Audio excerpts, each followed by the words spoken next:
डमरू की ध्वनि गूंज रही, गूंजे हर दिशा में नाम। महाकाल के भक्त हैं हम, करते सदा जय जयकार। हर हर महादेव, हर हर महादेव। आप सभी पर महादेव की कृपा सदैव बनी रहे। प्रिय श्रोताओं, आज सोमवार का दिन है, तो आज के इस वीडियो में आप सुनेंगे सोमवार की व्रत की संपूर्ण कथा। पौराणिक कथा के अनुसार अमरावती नगर में एक धनी व्यापारी रहा करता था। दूर दूर तक उसका व्यापार फैला हुआ था। नगर में उस व्यापारी का सभी लोग बहुत मान सम्मान करते थे। इतना कुछ होने पर भी वह व्यापारी मन से बहुत दुखी था, क्योंकि उस व्यापारी का कोई पुत्र जो नहीं था। दिन रात उसे बस एक ही चिंता सताती रहती थी कि उसकी मृत्यु के बाद उसके इतने बड़े व्यापार और धन संपत्ति को कौन संभालेगा। पुत्र प्राप्ति की इच्छा से वह व्यापारी हर सोमवार भगवान शिव की व्रत और पूजा किया करता था। सायंकाल को वह व्यापारी शिव मंदिर में जाकर भगवान शिव के सामने घी का दीपक भी जलाता था। उस व्यापारी की भक्ति देखकर एक दिन देवी पार्वती ने भगवान शिव से कहा कि हे प्रभु, यह व्यापारी आपका सच्चा भक्त है। कितने दिनों से ये सोमवार का व्रत और पूजा नियमित कर रहा है। भगवान, आप इस व्यापारी की मनोकामना अवश्य पूर्ण करें। तब भगवान शिव ने मुस्कुराते हुए कहा कि हे पार्वती, इस संसार में सबको उसके कर्म के अनुसार फल की प्राप्ति होती है। प्राणी जैसा कर्म करते हैं उन्हें वैसा ही फल मिलता है। इसके बाद भी देवी पार्वती नहीं मानी। उन्होंने बार बार आग्रह करते हुए कहा कि हे महादेव, हे प्रभु, आपको इस व्यापारी की इच्छा पूरी करनी ही पड़ेगी। यह आपका अनन्य भक्त है। हर सोमवार आपका विधिवत व्रत रखता है और पूजा अर्चना के बाद आपको भोग लगाकर एक समय ही भोजन भी ग्रहण करता है। आपको इसे पुत्र प्राप्ति का वरदान तो देना ही होगा। प्रभु, देवी पार्वती का इतना आग्रह देखकर भगवान शिव ने कहा, देवी, तुम्हारे आग्रह पर मैं इस व्यापारी को पुत्र प्राप्ति का वरदान देता हूँ, लेकिन इसका पुत्र 16 वर्ष से अधिक जीवित नहीं रहेगा। उसी रात भगवान शिव ने स्वप्न उस व्यापारी को दर्शन देकर उसे पुत्र प्राप्ति का वरदान दिया और उसके पुत्र के 16 वर्ष तक जीवित रहने की बात भी बताई। भगवान के वरदान से उस व्यापारी को खुशी तो हुई, लेकिन पुत्र की अल्प आयु की चिंता ने उसे खुशी को नष्ट कर दिया। व्यापारी अब भी पहले की तरह सोमवार का विधिवत व्रत करता रहा। कुछ महीने के पश्चात उसके घर एक बहुत ही सुंदर पुत्र उत्पन्न हुआ। पुत्र जन्म से व्यापारी के घर में खुशियां भर गईं। बहुत धूमधाम से पुत्र जन्म का समारोह मनाया गया। व्यापारी को पुत्र जन्म की अधिक खुशी नहीं हुई, क्योंकि उसे पुत्र की अल्पायु के रहस्य का पता था, लेकिन यह रहस्य घर में किसी और को मालूम नहीं था। विद्वान ब्राह्मणों ने उस पुत्र का नाम अमर रखा। जब अमर 12 वर्ष का हुआ तो शिक्षा के लिए उसे वाराणसी भेजने का निश्चय किया गया। व्यापारी ने अमर के मामा दीपचंद को बुलाया और कहा कि अमर को शिक्षा प्राप्त करने के लिए वाराणसी छोड़ कर आओ। अमर अब अपने मामा के साथ शिक्षा प्राप्त करने के लिए चल दिया। रास्ते में जहाँ भी अमर और दीपचंद रात्रि विश्राम के लिए ठहरते, वहीं यज्ञ करते और ब्राह्मणों को भोजन भी कराते थे। लंबी यात्रा के बाद अमर और दीपचंद एक नगर में पहुंचे। उस नगर के राजा की कन्या के विवाह की खुशी में पूरे नगर को सजाया गया था। निश्चित समय पर बारात आ गई, लेकिन वर का पिता अपने बेटे के एक आंख से काना होने के कारण बहुत चिंतित था। उसे इस बात का भय सता रहा था कि राजा को इस बात का पता चलने पर कहीं वह विवाह से इनकार ना कर दे, इससे उसकी बदनामी होगी। वर के पिता ने अमर को देखा तो उसके मस्तिष्क में एक विचार आया। उसने सोचा, क्यों ना इस लड़के को दूल्हा बनाकर राजकुमारी से विवाह करा दूं। विवाह के बाद इसको धन देकर विदा कर दूंगा और राजकुमारी को अपने नगर में ले जाऊंगा। वर के पिता ने इस संबंध में अमर और दीपचंद से बात की। दीपचंद ने धन मिलने के लालच में वर के पिता की बात को स्वीकार कर लिया और अमर को दूल्हे के वस्त्र पहनाकर राजकुमारी चंद्रिका से विवाह करा दिया गया। राजा ने बहुत सा धन देकर राजकुमारी को विदा किया। अमर जब लौट रहा था तो सच नहीं छिपा सका और उसने राजकुमारी के दुपट्टे पर लिख दिया, राजकुमारी चंद्रिका, तुम्हारा विवाह तो मेरे साथ हुआ था। मैं तो वाराणसी में शिक्षा प्राप्त करने जा रहा हूँ। अब तुम्हें जिस नवयुवक की पत्नी बनना पड़ेगा वह कान्हा है। जब राजकुमारी ने अपने दुपट्टे पर लिखा हुआ पढ़ा तो उसने काने लड़के के साथ जाने से इनकार कर दिया। राजा ने सब बातें जानकर राजकुमारी को महल में रख लिया। उधर अमर अपने मामा दीपचंद के साथ वाराणसी पहुंच गया। अमर ने गुरुकुल में पढ़ना प्रारंभ कर दिया। जब अमर की आयु 16 वर्ष की हुई तो उसने एक यज्ञ किया। यज्ञ की समाप्ति पर ब्राह्मणों को भोजन कराया और खूब अन्न वस्त्र दान किए। रात को अमर अपने शयन कक्ष में सो गया। शिव जी के वरदान के अनुसार शयन अवस्था में ही अमर के प्राण पखेरु उड़ गए। सूर्योदय होने पर मामा अमर को मृत देखकर रोने पीटने लगा। आसपास के लोग भी एकत्र होकर दुख प्रकट करने लगे। मामा के रोने विलाप करने से स्वर समीप से गुजरते हुए भगवान शिव और माता पार्वती ने भी सुने। तब माता पार्वती ने भगवान से कहा, प्राणनाथ, मुझसे इसके रोने का स्वर सहन नहीं हो रहा है। आप इस व्यक्ति के कष्ट को अवश्य दूर कीजिए। भगवान शिव ने देवी पार्वती के साथ अदृश्य रूप में जाकर अमर को देखा तो पार्वती जी से बोले, देवी, यह तो उसी व्यापारी का पुत्र है जिसे मैंने 16 वर्ष की आयु का वरदान दिया था। आज इसकी आयु तो पूरी हो गई। देवी पार्वती ने फिर भगवान शिव से निवेदन किया कि हे प्राणनाथ, आप इस लड़के को जीवित कर दीजिए, नहीं तो इस लड़के के माता पिता पुत्र की मृत्यु के कारण रो रो कर अपने प्राणों का त्याग कर देंगे। इस लड़के का पिता तो आपका परम भक्त है, वर्षों से सोमवार का व्रत करते हुए आपको भोग लगा रहा है।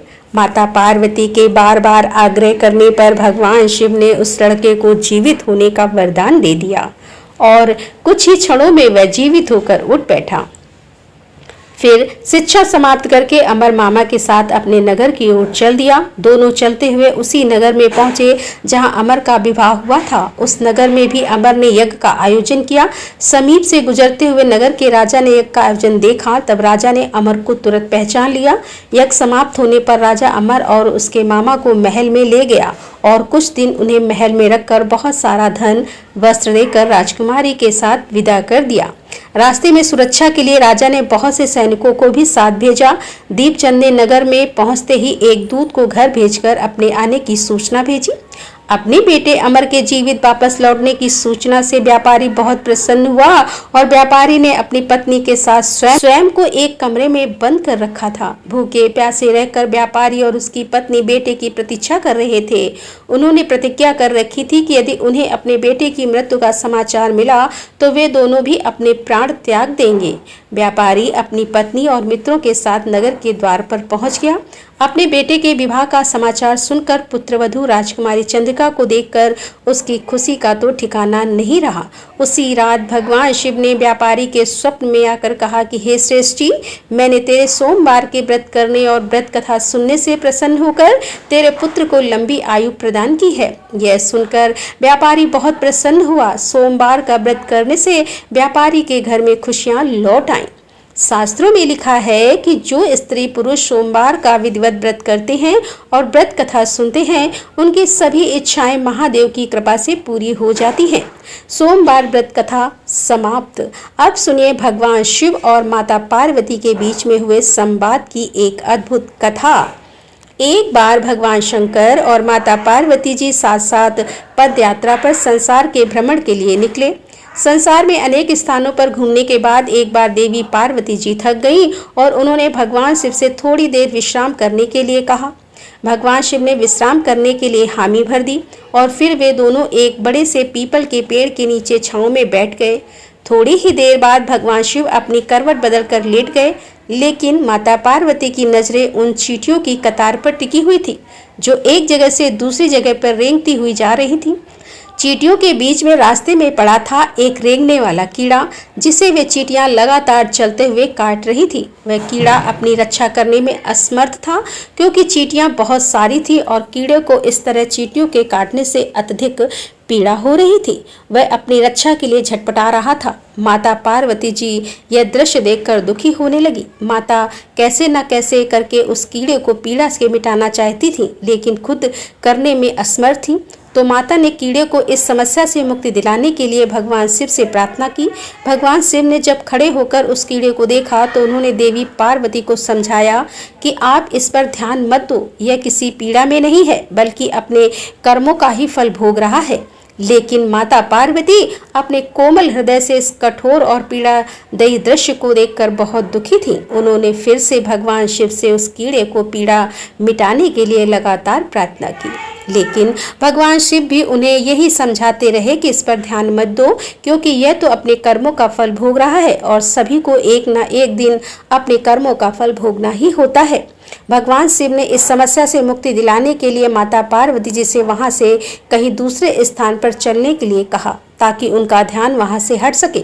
लेकिन माता पार्वती जी ने भी हट पकड़ रखी थी कि वह कहने लगी कि प्रभु, जब तक इस कीड़े की पीड़ा नहीं मिटेगी मैं यहाँ से कहीं नहीं जाऊंगी। अब भगवान शिव को देवी पार्वती जी की हट के आगे मजबूर होकर उस कीड़े की पीड़ा मिटानी पड़ी। भगवान शिव बोले, देवी ठीक है, मैं इसका कष्ट दूर कर रहा हूँ, लेकिन अगर बाद में यह कुछ गड़बड़ करे तो तुम मुझे दोष मत देना। भोलेनाथ की बात सुनकर देवी पार्वती जी कहने लगी, ठीक है प्रभु, पहले आप इसका कष्ट तो मिटाइए। शिव ने अपनी शक्तियों से उस कीड़े को, राजा, चींटियों को, उसकी प्रजा और उनके लिए बहुत ही सुंदर नगरी बना दी, जिसमें राजा का आलीशान महल था। अब यहाँ से उस राजा की वास्तविकता शुरू होती है, जिस कारण उसे कीड़े के रूप में पीड़ा मिल रही थी। अब जब सब कुछ बनकर तैयार हो गया तब भगवान शिव ने राजा से, जो पहले जन्म में कीड़ा था, उससे कहा कि भाई अब तू अपना राजपाट संभाल, हम यहाँ से चलते हैं। लेकिन राजा अपने व्यवहार से बड़ा ही घमंडी था और वह एक चरित्रहीन भी था। उसने माता पार्वती जी की सुंदरता पर मोहित होकर उनका ही हाथ पकड़ लिया और भगवान शिव का यह कहकर अपमान किया कि तू एक योगी, वन वन भटकने वाला एक साधारण सा ब्राह्मण, भला तेरे साथ यह सुंदर स्त्री कैसे रह सकती है? इसकी जगह तो मेरे महल में है, जिसे मैं अपनी रानी बनाऊंगा। इतनी सुंदर स्त्री एक राजा की रानी ही बन सकती है, ना कि एक साधारण सी योगी की, जिसे ना अपने आज का पता है ना अपने कल का। अब मेरी बात सुन और यहाँ से चुपचाप चला जा, यह तो मेरी रानी बनेगी। तब भगवान शिव ने उस राजा को, जो अपने पूर्व जन्म में कीड़ा था, समझाने की बहुत कोशिश की। भगवान बोले, ये मेरी पत्नी है, तू अपना राजपाट संभाल, तुझे तो हजारों रूपमती मिल जाएंगी। भगवान शिव ने उसे समझाने का बहुत प्रयास किया, लेकिन वह राजा था कि अपनी ही जिद पर अड़ा रहा। तब भगवान शिव कहने लगे, ठीक है राजा, तुम इसे अपनी रानी बना लो, मैं चलता हूँ। भगवान की यह बात सुनते ही माता पार्वती भगवान शिव के चरणों में गिर गईं और बोली, स्वामी, आप मुझे इस दुविधा में छोड़कर अकेले कैसे जा सकते हैं? तब भगवान शिव बोले, देवी, मैंने तो तुमसे पहले ही कहा था कि मैं इसका कष्ट मिटा दूंगा, लेकिन बाद में अगर यह कुछ गड़बड़ करता है तो तुम मुझे इसका दोष मत देना। माता पार्वती जी बोली कि हे नाथ, मुझे क्षमा कीजिए, मैं कर्म सिद्धांत को नहीं पहचान सकी, लेकिन अब मैं समझ गई हूँ। यह घमंडी और चरित्रहीन मानव अपने पिछले जन्म के कर्मों का ही फल भोग रहा था। इस क्रूर मानव ने अवश्य ही अपने जीवन में अनंत पाप किए होंगे और जिसका दंड इसे आज इस कीड़े के रूप में भुगतना पड़ रहा है। अब भगवान शिव प्रसन्न हुए कि चाहे देवी पार्वती ने हट करके ही इसका कष्ट मिटाना चाहा, परंतु अब वह कर्म सिद्धांत को समझ चुकी थी। फिर भगवान शिव ने अपनी शक्तियों से सारी परिस्थितियों पहले जैसी ही कर दी। राजा को वहीं पहले की तरह कीड़ा और प्रजा को पहले की तरह चिड़िया बनाकर उसके कर्म सिद्धांत को उसके हाल पर छोड़ दिया। अब माता पार्वती जी भी प्रसन्न होकर भगवान शिव के साथ अपने भ्रमण पर पुनः निकल पड़ी। इसी तरह प्राणियों को अपने अच्छे और बुरे कर्मों का फल तो भोगना ही पड़ता है, आज नहीं तो कल, कल नहीं तो परसों, और इस जन्म में नहीं तो अगले जन्म में फल तो भोगना ही होगा। प्रिय श्रोताओं, अब आपको सुनाते हैं 9 ग्रहों की कथा। ज्योतिष शास्त्र में 9 ग्रहों को बहुत ही महत्वपूर्ण माना जाता है, क्योंकि इन्हीं ग्रहों की चाल के कारण सभी राशियों के जीवन पर सकारात्मक या नकारात्मक प्रभाव पड़ते हैं। लेकिन कथा सुनाने से पहले आपको 9 ग्रहों के माता पिता के बारे में भी बताते हैं कि इन सभी 9 ग्रहों के माता पिता कौन हैं। ज्योतिष विज्ञान में ग्रह और उनकी दशा का विशेष महत्व है। ये सभी 9 ग्रह किसी क्षेत्र जैसी शिक्षा, ज्ञान, धन, लाभ, हानि इनका प्रतिनिधित्व करते हैं। सबसे पहले ग्रह की बात करते हैं सूर्य। सूर्यदेव के पिता का नाम कश्यप है और इनकी माता अदिति है। पंच देवताओं में सूर्यदेव का विशेष महत्व है। इनकी 2 पत्नियां हैं जिनका नाम संध्या और छाया है। शनिदेव भगवान सूर्य के पुत्र और यमराज और देवी यमुना भी इनकी संतान है। दूसरे ग्रह हैं चंद्र ग्रह। चंद्र ग्रह महर्षि अत्रि के पुत्र हैं और उनकी माता का नाम अनुसुईया है। शास्त्रों के अनुसार चंद्रदेव की 27 पत्नियां हैं जो 27 नक्षत्रों का प्रतिनिधित्व करती हैं। चंद्रदेव बुध ग्रह के पिता हैं। तीसरे ग्रह मंगल ग्रह। शास्त्रों में बताया गया है कि मंगल देव के पिता भगवान शिव हैं और भूदेवी इनकी माता हैं। मंगल पूरी तरह से ब्रह्मचारी हैं। मांगलिक दोष का संबंध भी इन्हीं ग्रह से होता है। चौथे ग्रह है बुध ग्रह। बुध देव के पिता चंद्र और देवी तारा इनकी माता का नाम है। बुध देव को समस्त वेद और शास्त्रों का ज्ञान है। देव गुरु बृहस्पति से प्राप्त हुआ था और इनकी पत्नी का नाम इला है। चंद्रवश का प्रारंभ भी इन्हीं से हुआ था। चौथे ग्रह हैं बृहस्पति। बृहस्पति देव बृहस्पति के पिता महर्षि अंगिरस हैं। स्वरूपा इनकी माता का नाम है और इनकी पत्नी का नाम तारा है। महाभारत काल में मुख्य भूमिका निभाने वाले गुरु द्रोणाचार्य इनके पौत्र माने जाते हैं। शास्त्रों में इन्हें देवताओं का गुरु भी बताया गया है। 5वें ग्रह है शुक्र ग्रह। शुक्रदेव के पिता भृगु ऋषि हैं और काव्य इनकी माता का नाम है। इन्हें कठिन तप के कारण भगवान शिव से मृत संजीवनी विद्या प्राप्त हुई थी। इनकी पत्नी का नाम जयंती है जिन्हें देवराज इंद्र की पुत्री के रूप में जाना जाता है। छठे ग्रह है शनि ग्रह। शनिदेव भगवान सूर्य के पुत्र हैं और इनकी माता का नाम छाया है। लेकिन शनि का स्वभाव अपने पिता के गुणों से बिल्कुल विपरीत है। शनिदेव कर्मों के अनुसार फल प्रदान करते हैं और इनकी पत्नी का नाम धामिनी है। 7वें 8वें ग्रह के रूप में राहु और केतु को जाना जाता है जो कि समुद्र मंथन के समय तक अमृत पान करने से पहले तक स्वर भानु तथा जिसके पिता का नाम विप्रचित है और माता का नाम संगका है। राहु की 2 पत्नियां हैं जिनका नाम नागवल्ली और नागकणी है। इनका वाहन काले अशम बाल रथ है। वही स्वर भानु दैत्य के धड़ से केतु उत्पन्न हुए थे जिनका वाहन चील है। यह तो था सभी 9 ग्रहों का परिचय। अब सुनिए 9 ग्रहों की कहानी। एक बार की बात है, किसी गांव में एक भाई बहन रहते थे। बहन का विवाह हो चुका था तो एक दिन भाई अपनी बहन से मिलने के लिए उसकी ससुराल जा रहा था। रास्ते में भाई को एक सांप मिला और कहने लगा, मैं तुझे डस लूंगा। भाई बोला, हे नाग देवता, मैंने ऐसा कौन सा अपराध किया है जो आप मुझे डस लोगे? मैं तो अपने माता पिता का एक ही पुत्र हूँ, अपनी बहन का इकलौता भाई हूँ, फिर मुझे तुम क्यों डसोगे? मेरी पत्नी और मेरे बच्चे मेरा घर पर इंतजार कर रहे हैं, आप मुझे क्यों डसना चाहते हो? तब सांप बोला कि तुम्हारे ऊपर 9 ग्रहों की दशा लगी हुई है, इसलिए मैं तुम्हें डस लूंगा। जब सांप किसी भी तरह राजी नहीं हुआ तो वह बोला कि ठीक है, मैं अपनी बहन के घर उससे मिलने जा रहा हूँ, जब मैं वापस आऊंगा तब मुझे डस लेना। सांप बोला, क्या पता तुम वापस आते समय इस रास्ते से आओ या ना आओ, मैं तो तुम्हें अभी डस लूंगा। तब वह लड़का बोला कि ठीक है, तुम ऐसा करो, मेरे इस थैले में बैठ जाओ, जब मैं अपनी बहन से मिलकर वापस आऊंगा तब मुझे डस लेना। सांप ने उसकी बात मान ली और थैले में बैठ गया। लड़के ने ऊपर से बेलपत्र ढक दिए ताकि वह किसी को दिखाई न दे और फिर अपनी बहन के घर पहुंच गया। बहन उस समय 9 ग्रहों की कहानी कह रही थी। उसने भाई को आया हुआ देखकर भाई से कहा कि भाई तुम बैठो, मैं पहले 9 ग्रहों की कहानी कह लूं, तुम बैठो और मेरी कहानी भी सुनो। बहन ने कहानी कही, भाई ने कहानी सुनी। जीवों की, जानवर की, हाथी की, घोड़े की, कुत्ते की, बिल्ली की, भाई की, बहन की, घर के धनी की, बेटी जवाई की, देवरानी जिठानी की, सास ससुर के संग की, सहेली, सास ससुर के जिठानी की, सास ससुर की, संग की, सहेली की। सबके ग्रह शांत हो जाए, घर चले 8 पग, आदमी चले 4 पग, सांप बिच्छू भंवरे सब आग में चले। ऐसे भाई को कहानी सुनाकर बहन खड़ी हो गई और भाई के पास रखे थैले को देखकर भाई से बोली, भाई थैले में क्या लाए हो? इससे पहले कि भाई कुछ कहता उसने वह थैला उठाया और घर के अंदर ले गई। थैला खोलकर देखा तो बेलपत्र, केले और संतरे बन गए और सांप एक चमचमाता आता हुआ हार बन गया। जब हार पहनकर वह बहन बाहर आई तो बहन के गले में चमचमाता हार देखकर भाई बोला, बहन इतना कीमती हार तुम कहाँ से लाई हो? बहन बोली, भाई तुम ही तो लाए हो मेरे लिए। थैले में केले और संतरे के साथ हार भी तो था। भाई ने सुना तो हैरान रह गया और बोला, बहन उसमें हार नहीं बल्कि मेरे मृत्यु का सामान था। ऐसा कहकर उसने सारी बात अपनी बहन को बताई और फिर कहने लगा कि वह बहन, यह तेरे ही 9 ग्रहों की कहानी का प्रभाव है जो वह सांप हार बन गया। अब यह हार तू ही रख ले। कुछ दिनों के बाद बहन के घर रहने के बाद जब भाई वापस चलने लगा तो बहन बोली, भाई तुम्हारे 9 ग्रहों की दशा लगी है, तुम घर जाकर भाभी से कहना कि वह 9 ग्रहों की कहानी कहे। ऐसा कहकर उसने अपने भाई को विदा किया। भाई जब अपने घर पहुंचा और जाकर अपनी पत्नी से बोला कि सुनो, हमारे 9 ग्रहों की दशा लगी है, हम 9 ग्रह की कहानी रोज कहा करेंगे। मैं कहूँगा और तुम सुनना, तुम कहोगी तो मैं सुनूँगा। फिर बोला, जाओ 1 लोटा जल का भर कर लाओ, साथ में चावल और चीनी के दाने भी लेकर आओ।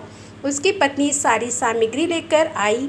कहानी कही, जीव की, जानवर की, हाथी की, घोड़े की, कुत्ते की, बिल्ली की, देवरानी की, जेठानी की, सास ससुर की, घर के धनी की, बेटी के जमाई की, भाई बहन की, सबके 9 ग्रह शांत हो जाइयो। घर चले 8 पग आदमी चले, 4 पग सांप बिच्छू भवरे, सब आग में जल जाइयो। सभी 9 ग्रहों को नमस्कार है। जैसे 9 ग्रहों की दशा भाई की उतरी वैसे ही इस कहानी को कहते, सुनते और हुकारा भरते सभी की उतरे। सब पर 9 ग्रहों की कृपा बनी रहे। राधे राधे। जय श्री कृष्णा। हर हर महादेव। जय भोलेनाथ की।